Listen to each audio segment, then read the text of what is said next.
Good evening, everyone. Welcome back to another broadcast live here with CNI Solutions. As always, remember to like, share, and comment on this broadcast, as it could be some information not only useful to yourself, but perhaps to a neighbor or a friend. Some of the things that CNI Solutions got coming up here in the next few months, here in the month of April, we'll be doing our Somebody Loves You event at the Robert Bob Harrison Center. It's always an event we love to do.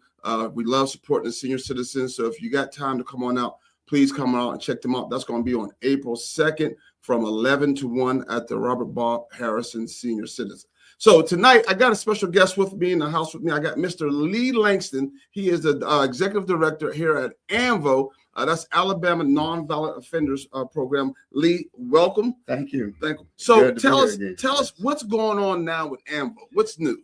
Well, the key thing that I think is critical right now is with all of the violence going on, with the unrest in the prisons and in the jails, etc. April is what we call Second Chance Awareness Month for those individuals who have been given an opportunity to get out either on pardon, parole, or do their time. And when they come back, they really need to have an opportunity to do well in society so they won't be going back to those same situation and environments and circumstances. So we want to focus on the good that people have done. And so in April, we have a prayer breakfast that kind of celebrate those individuals who have taken a second chance and really have done something with that second chance. So we're excited about that. We have a number of other things going on, but that's the big ticket item that we have coming up. Okay, so when we talk about second chance, and we know that Alabama has been in the highlight lately when it comes to incarceration and individuals who have been incarcerated here. What does that mean to you and your organization when we talk about second chance in April? So what I have seen over the 6 years that I've been involved with ANVOO is the just the uncertainty of how people need to navigate in life. If you get a DUI, or you get a drug charge, or you get something that's non-violent, for folks who are first-time offenders, a lot of times they get extended sentences. And it's very difficult for them to figure out what they need to do, how they need to do it to right those wrongs, and then move on with their lives. Right. So in other words, a simple case that you're thinking, okay, not a slap on the wrist, but you may do, a year or so in prison or jail, comes out to be 5, 10, 15 years because of technicalities and situations that individuals, as an example, they may plead guilty to something when they really don't need to do that. So it's those kind of things that I'm seeing a lot in not only in the prison, but in the jails. And again, if you don't know any better, well then, the system will ensure that they get the maximum out of you, versus, you doing the least amount of time. You'll probably get the maximum amount of time a lot of times. Right. Right. So you and I, we've worked a lot together. We collaborated on many different things and supporting the Alabama's Nonviolent Offenders Program and trying to get people to find jobs, workforce development, and so forth. What do you find is the hardest struggle that you have in dealing with getting our previously incarcerated persons back into society? I call it the four-legged chair. First of all, they got to have income. That means either becoming an entrepreneur or getting a job. The second thing, they need to have stable housing and secure housing. That don't mean for them to go and get an apartment, but they need to have a place. And I tell them at the beginning, they may have to swallow their pride and go over to the Downtown Rescue Mission or some other place or a transitional house to get started. The third thing is they have to have a way to get back and forth from one place to another. Right. They don't mean that they need a car. A lot of them come out saying, I need my driver's license and I need a car. Mutt and Jeff works just fine. Just fine. And then the last thing that's really important, I believe, and this is where a lot of folks don't get this, is they have to have someone that's holding them accountable. Right. And a mentor. Yes. So that's one of the main things that we do is we hold individuals accountable for their goals and their actions. And we monitor that monthly, what we call a wellness check. Right. And if people are willing to do that, the majority of them will turn out better than what they thought they were. You know, you said a lot of key elements there, a lot of key words there. You talked about mentors and you talked about entrepreneurship. Even in business, you know, as we teach entrepreneurship here at CNI Solutions, we always tell all of our students, find a mentor. Right. Like this, I said, I myself have a mentor and my mentor has a mentor, you know, so because it's that checks and balances, just like you said, and it helps you stay accountable for what you say you're going to do, for what goals you're planning on meeting, what milestones you're trying to achieve. That mentor will help you get there and seeing those aspirations that you have come true. The other thing that you talked about when you talked about having income and some of it means getting a job or it means entrepreneurship. In our line of business and what I do, I have found that the best entrepreneur is somebody who has been previously incarcerated. And the reason for that is they're not afraid to take a risk. Okay. They've been to the bottom already. Okay. So they know what that's like. So when they're out trying to push their product that they've developed or the service that they're working on, they're not afraid to go out there. Whereas somebody who's been working a 9 to 5 and is thinking, I want to start my business, they're a little afraid to take that leap because they're afraid of that failure part. They're afraid of hitting rock bottom like this. So, but where you take someone who's been previously incarcerated, hey, I've been there already. I know what it's like. So the worst that can happen to me right now, if I fail, is I go back to that. So I'm not scared to go ahead and step up there on faith and try to make this happen.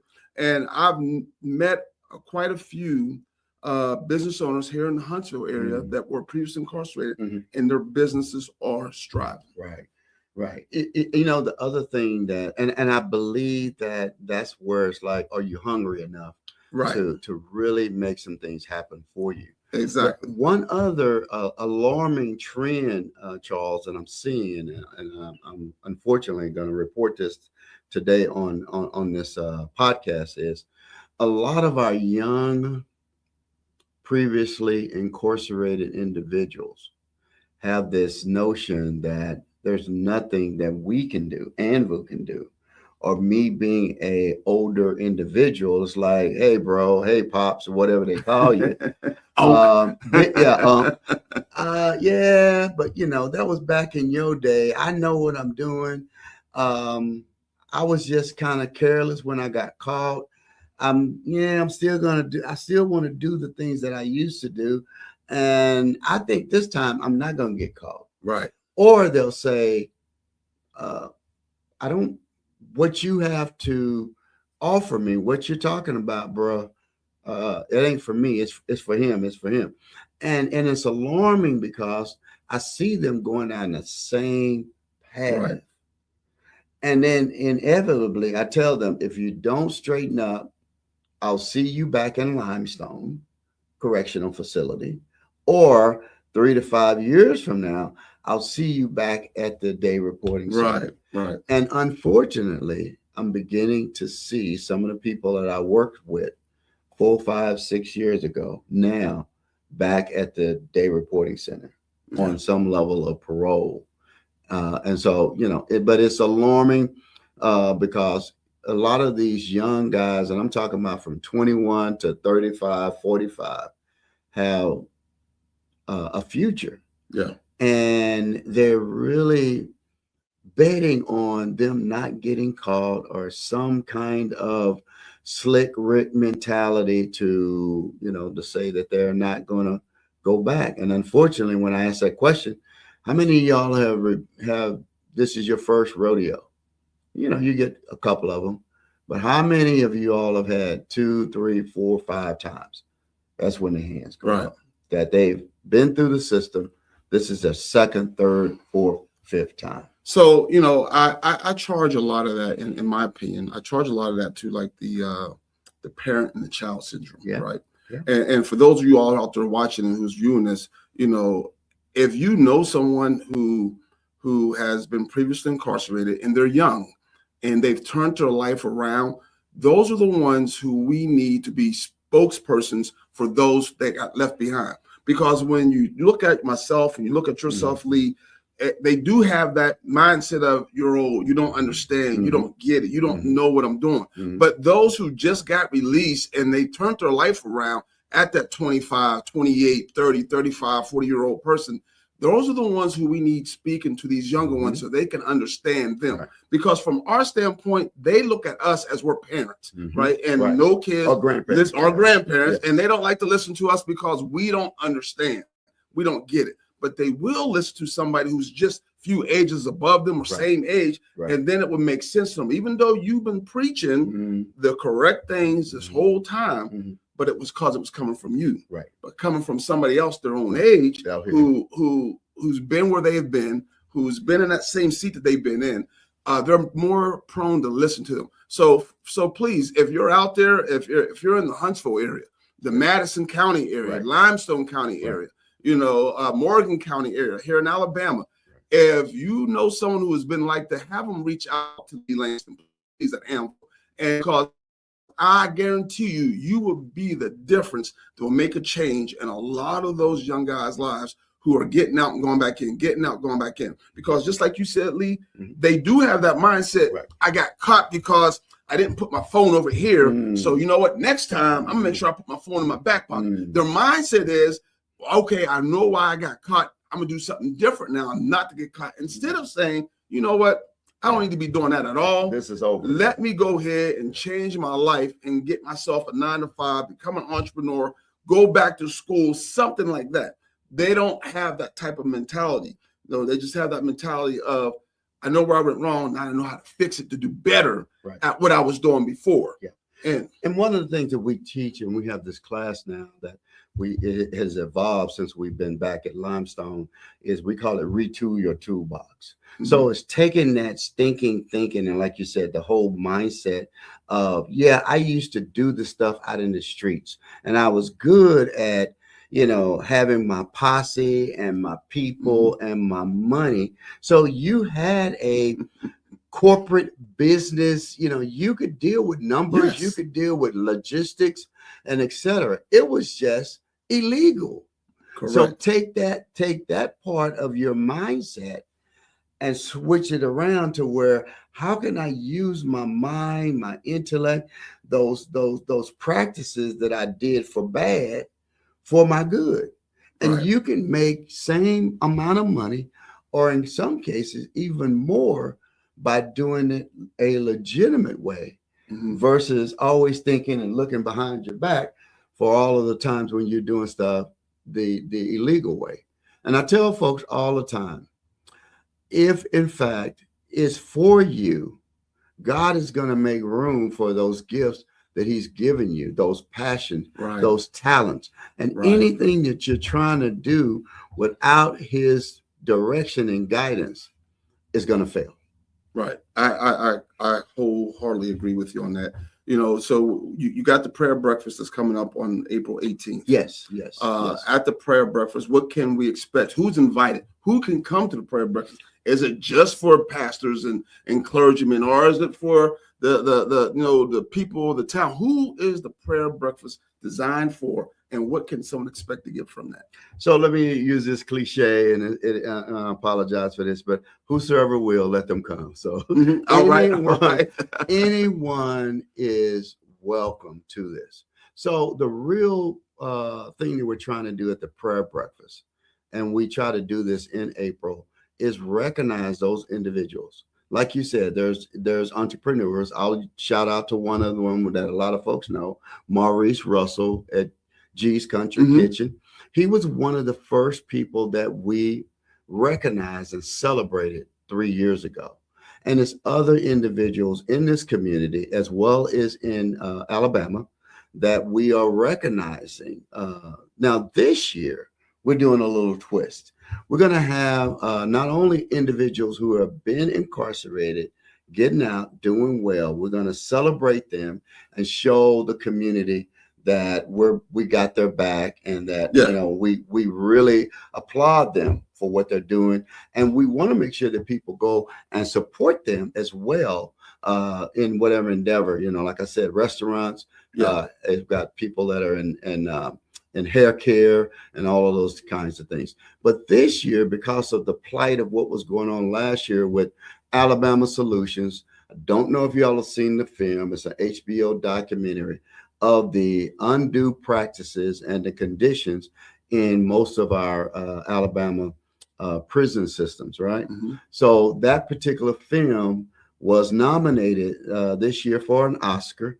It didn't win, but that thing has shown across the nation as well as the world our situation here in Alabama.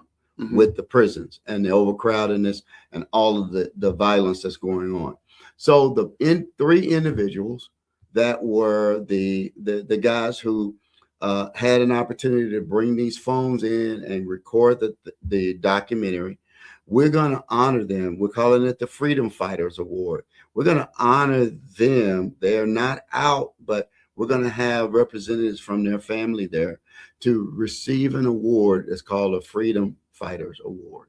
And then we're also going to have people, because it takes advocates to do this. So HBO stepped up to the plate and they took a risk, right?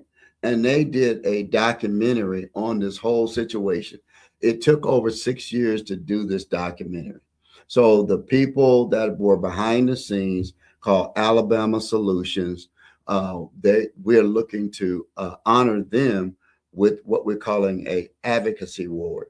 There are many other folks that have been behind the scene, grassroots individuals, even our organization that has been a part of this. But we want to every year give out not only the Second Chance celebration awards, but we also now want to build on that and say, because from time to time, we know people that are here fighting and don't get recognized, advocating and don't get recognized. So we want to make sure starting this year, we're going to celebrate that. It's going to be a very festive atmosphere. It's going to be at the Jackson Center.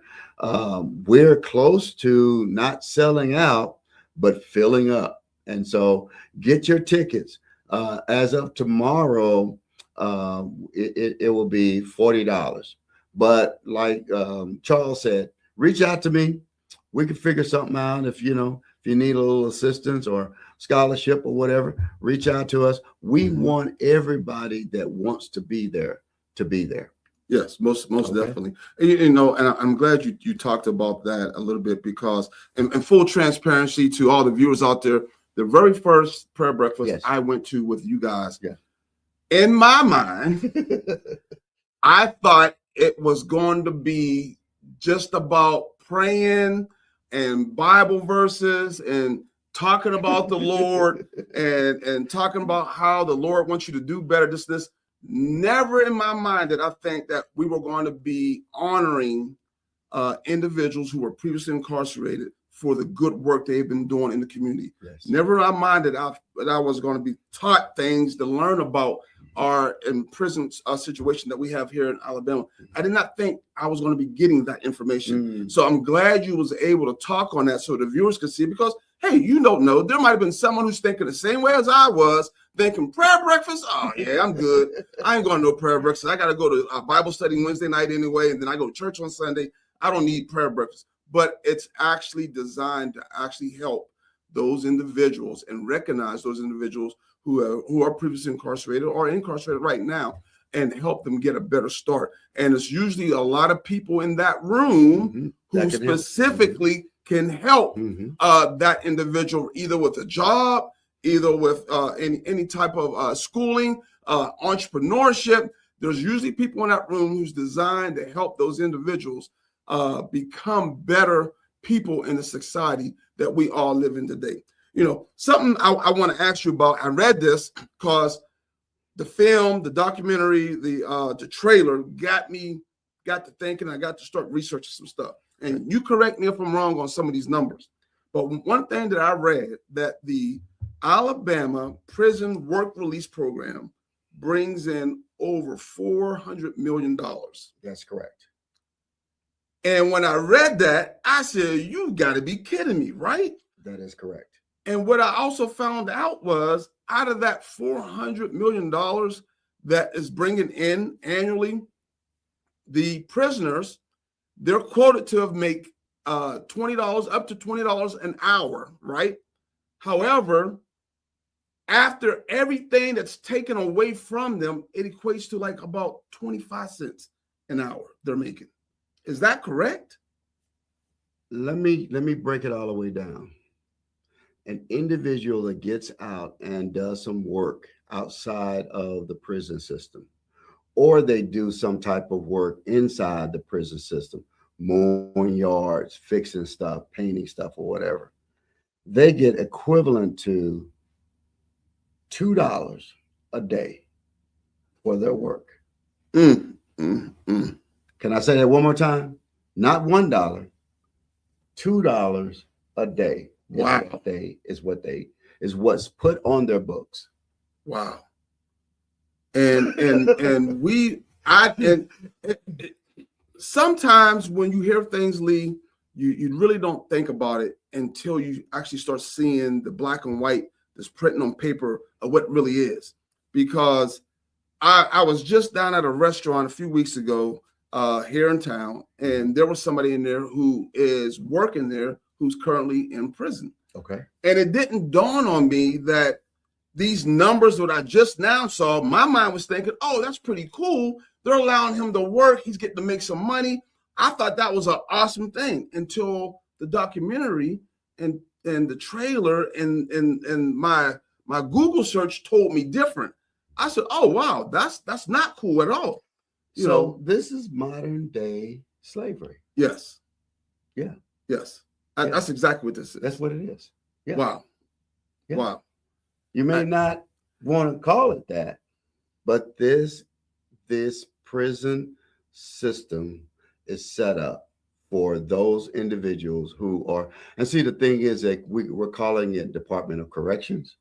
So, you know, they're there to do what? To bring about correction and bring about, you know, regenerification Right. of these individuals, give them a trade, give them, you know, some kind of skill set. So when they get out, they can be better in society. It's just a hole there for them to be there for 5, 10, 30, 40, 50 years or so. And they come out really worse than when they went in. So when you think about now, not everybody. No, I mean, let me paint the picture right. There are a lot of people that take advantage of GEDs and, you know, horticultural situations, you know, or, you know, just any other kind of trade skill. But right now, a lot of them don't even have the opportunity because they're not providing those classes or those skills, not giving them those certificates. So it's a catch-22. They're there. Some of them are saying, I want my GED. I want to come out of here with some kind of certificate, but if it's not available, well, then that's when they get upset and angry and frustrated. So let's look at this a little bit different now. And you got to talk and you got me to thinking. One, where is the incentive for the police or the courts to not try to put an individual in jail and give them a second chance right there on the street instead of having to go to prison for a second chance, if the state is making money off of every head that gets put into prison?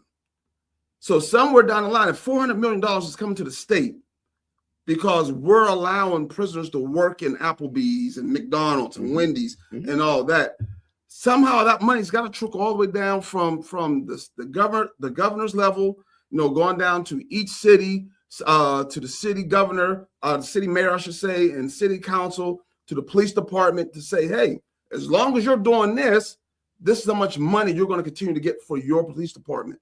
Whereas instead of saying, if you're coming across these individuals, we're going to give you this money to help reform them right then and there, instead of putting them through the system. You know, with any system, there are catch-22 situations. What I will say on the record is there are holes in the system. Right.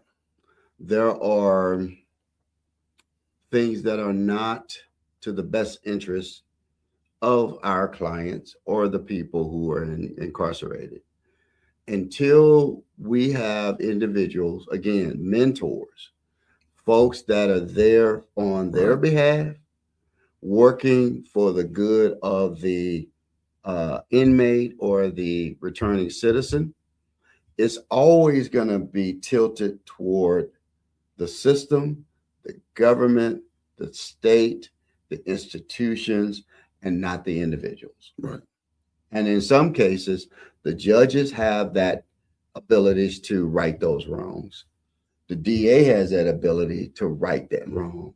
Even the police officers have that ability to right that wrong. Correct. They don't have to write that ticket. They don't have to. There's a number of things that those individuals have the abilities to do or to not to do. Right. And we know from what we see in the trend right now is a lot of people are tainting things toward what I call law enforcement.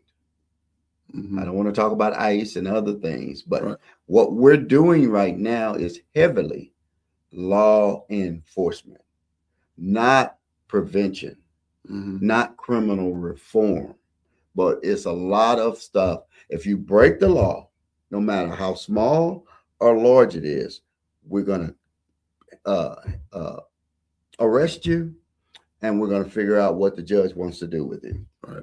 Versus giving a person a warning or a citation, something of that nature, or allowing them to go into a diversionary program, before they get sentenced. Or making sure that if they come from a good environment and this was a first-time offense, maybe they do get mostly parole or probation, versus heavily, again, going into jails, going into prisons that are already overcrowded. Yeah. And it's so crazy when I think about it. I think about a lot of the frivolous stops I see police make on certain individuals for no reason at all. And it almost makes me think it's designed to get that individual to do something different. So now I can arrest you. So now I got some paperwork started on you. So it's kind of like going towards like, oh, they've got a rap sheet already. No, he's not deserving to be let out. Let's go ahead and put him in a prison and put him in that system, you know. Yeah. And I think that's one of the reasons why so many of us, especially so many Black Americans, when stopped by the police, they're fearful and they don't want to question. We don't have that same type of privilege as others do to say, why did you stop me? No, I'm not getting out. No, I'm not doing that until you tell me this. Because we don't want to be caught up in as a part of circumstances that could have been all prevented, even though it is our right to say why, but we also know, like, I know once I say why, it's going to turn into something else. So that there puts that fear in a lot of our minds, especially when we see those blue lights behind us. Growing up, and I'm not telling my age, but where I grew up, one of the things that was known is at the end of the month, if you were out, make sure you do everything right, because the police have a quota that they have to make. And if they are not at that quota, they're going to pull over more people because they got to write so many tickets. Now, again, I don't know if that's still a situation now, but it's that same kind of system where it's like, we got to make these quotas. We got to make our budget. We got to make sure that we pay for everything that we need.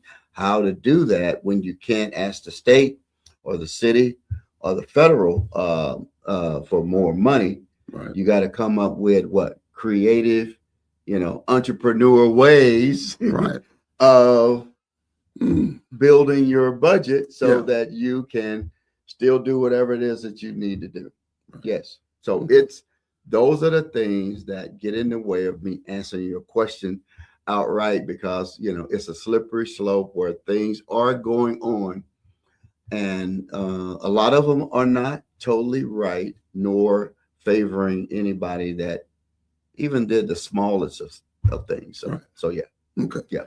Hey, folks, again, if you know someone who's in Please, need of please. ANVOO services, please reach out to Lee Langston, or you can reach out here to CNI Solutions, and we'll make sure that that individual gets in contact with Lee so that he can get the help and services they need. And again,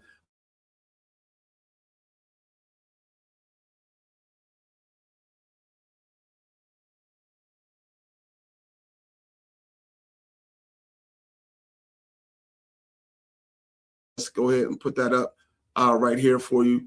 The prayer breakfast, April 18th at the Jackson Center. Yes. If you can make it, please come on down. It's going to be from 8:30 to 11.